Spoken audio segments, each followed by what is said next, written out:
Rishi, I am studying 7th class A section. Good morning everyone, my name is M. Sharath. I am studying in 7th class A section. Conversation between two friends about Indian Constitution. Hey, did you know our Constitution is like the rule book for our country? It sets up how the government work and protects our rights as citizens. Hey, I remember learning that it's amazing how it possible separates the powers among the executive, legislative, judicial branches to make sure no one branch gets too much power. And it's not just about the government right, it also lays out things like our fundamental rights, like the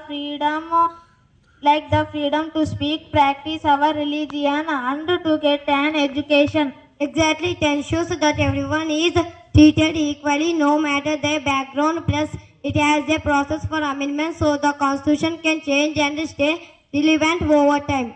That's a great point. It's a living document that help our society evaluate while still holding on to its core principles. It's a pretty inspiring when you think about it.